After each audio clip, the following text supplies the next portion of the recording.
As far as the struggles and stuff, I made a video a little while ago about performance anxiety because it's something I've dealt with for a long time.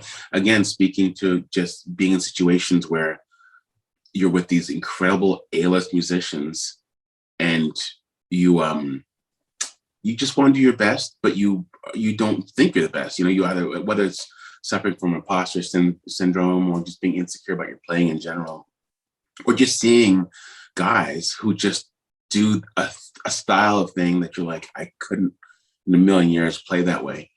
You know, it'll get to you. And there's a lot of that in Toronto, as there would be in most any place, I'd imagine. But Toronto is very concentrated for the amount of talent you can just turn around and see, or you can just share a stage with, if like from the keyboard player, from the singer, from the bass player. So it can get to you after a while. And for me, it's something I've dealt with a lot over the years, especially with the proliferation of social media. You know, you can, I made a video talking about it. You can just go on YouTube or go on Instagram or TikTok. And if you want to spend 5 minutes on the can looking at your phone, you will see 36 drummers that you've never heard of who are 10 years younger than you, who will play things that just blow your mind, you know?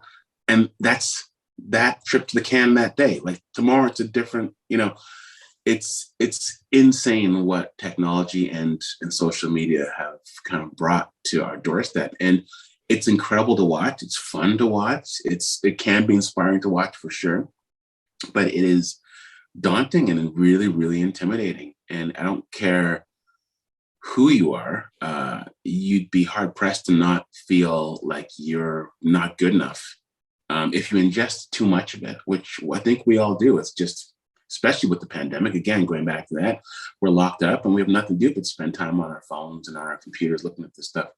I know I did. So, you know, it really affected my playing, affected when I would sit behind the kit, I would feel just like, if I have like a basket full of stuff that I can play, I could only pull out like two things, you know, out of the basket, until I would go back and look at a video of myself playing that same performance and be like, why didn't you play this? Why didn't you play? You can do this in your sleep.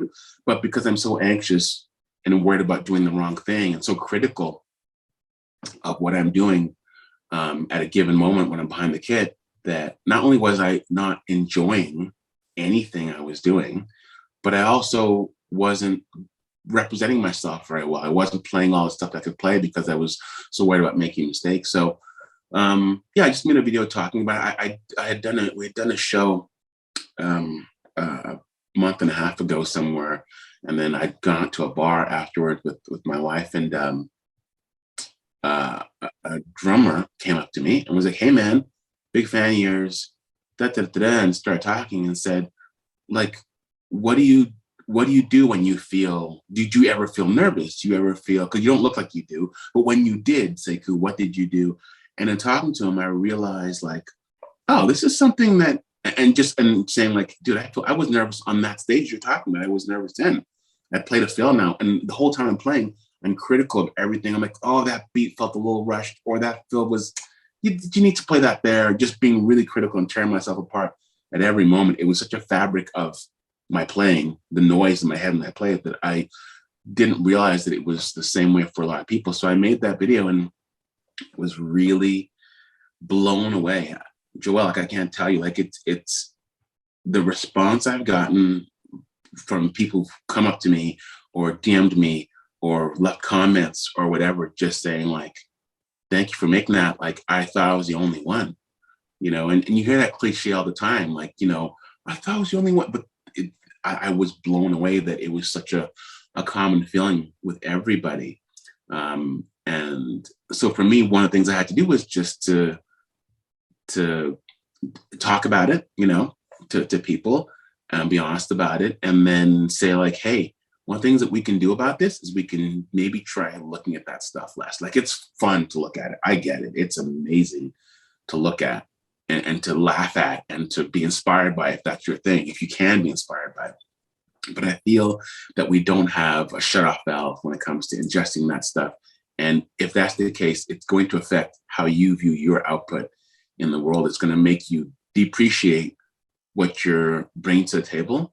And it's going to make you insecure about what you can do, what you haven't done yet that you're able to do, you know? So I find that just ingesting that stuff, like now when I look at it for maybe a couple of minutes and I go, oh my God damn it, Larnell, Jesus. Okay, that's enough of that. You know, and I move on with my day and I go and I teach myself to play double bass drum pedal or work on something that a goal I can achieve. So, I think one of the reasons why that video resonated with so many people is normally when someone is in a band, like, you know, Big Rec is a multi-platinum band, all these hit singles over the decades on the radio, playing big shows.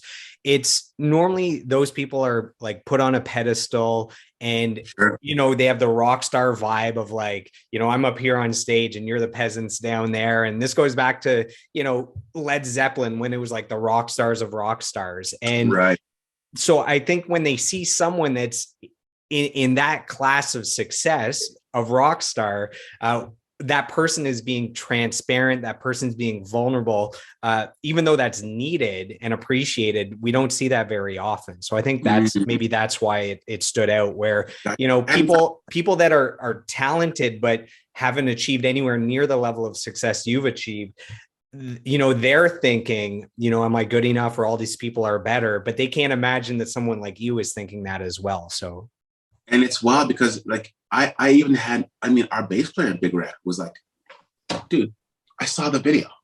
He goes, we got to talk. He goes, I had no idea. He goes, I feel that way tonight. I feel that way all the time. So it's wild that it's like just people around, people that, you know, of all different walks of life and levels and stuff, you know, go through it. And I again, not to, you know, whip a dead horse too much, but I really do feel that the amount of time we spent online in the last couple of years has exacerbated that, has made it worse. It certainly has for me, you know, and it makes you give up, you know, and it's just sad because it doesn't have to be that you compare yourself to other people. It doesn't. It's actually better if you don't. I'm finding that I'm doing stuff now that, like, I probably stupidly, I'm going to admit something I've not really ever admitted to anyone before, but when I was coming up in the early 90s, when I was playing in the late 90s and early aughts, when the R&B thing was showing up, when you had all these guys playing with these crazy, you know, playing over vocalists who were totally fine with them, like playing fills over the bar line, all these crazy arrangements and stuff, like I saw it happening and it was really exciting. And I tried it for a hot second, then realized it was just a bit outside my skill level, or that it was something that I'd have to really dedicate my time to getting good at. And I didn't do it. And I told myself at the time that it was a phase, that it would pass. And that at some point, people like me and people who played like me would be back to being recognized for the things we brought to the table, rather than trying to sound like this guy for Mary J. Blige or that guy for, you know, Destiny's Child, whoever it was. And I did that for a long time.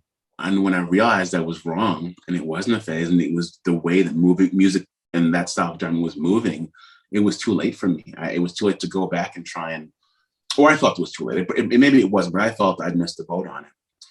And so I've been living in a world for a number of years where, and I'm not just talking R&B, like it's the same with metal, and it's the same with like jazz. There's certain things that I got intimidated by, and rather than trying to learn more about it and open myself to it, I told myself to stick to my ways of being. So the last few decades have been really tough because there have been guys who I am better in certain regards, where I can play, let's just say, more in certain regards, but they have a certain thing, whether it's double bass drum or whether it's odd time signature, or whether it's playing a certain R&B style, whatever it is that they can do in their sleep that I can't do, that I'm now hobbled by because I didn't take the time to, you know, to figure it out. So it's good to be I'm 49 as of last month. And, you know, I'm playing in a band now. I've kind of scaled back. The pandemic kind of made all my gigs evaporate. most of them. I still get called for things, but it's by and large, I use it as an opportunity to kind of scale back and say, okay, well, now that I don't have to play all this stuff, let me focus on Big Rec. Let me try and make that what I do. I'll still do the occasional recording on this thing for people and stuff, and I do commercials and jingles and things like that. But as far as music goes, let me commit to one band and see what that does for me musically. So I said goodbye to Serena and my other commitments. And I've just kind of been focused on Big Rec. And I've noticed that I've been doing way more growing and just not trying to compare myself to this guy who plays that style of music or this guy who plays this style. Or, you know, Larnell is a good friend. Like Larnell, you know, we've shared gigs. Like I've called him to do gigs that I can't do. And I'm nowhere near Larnell's level. Please don't take this that I'm saying that. Don't get it twisted. Don't get twisted. Nobody's on Larnell's level. He's one of the most beautiful, incredible players I've ever heard. You know, like not having to think about that stuff and just thinking about what I bring to the table with Big Rec and just what the music calls for and how I can best serve the songs and amplify what happens off the records in a live show is kind of my main focus now. And I found that I've been doing a lot more growing. I taught myself after a number of years of trying and giving up, I've taught myself to play double bass drum fairly competently. You know, I've learned more tricks just because I've been focused on being a better me for the band that I'm in rather than trying to be Larnell or this guy or that guy or that guy or that guy, you know?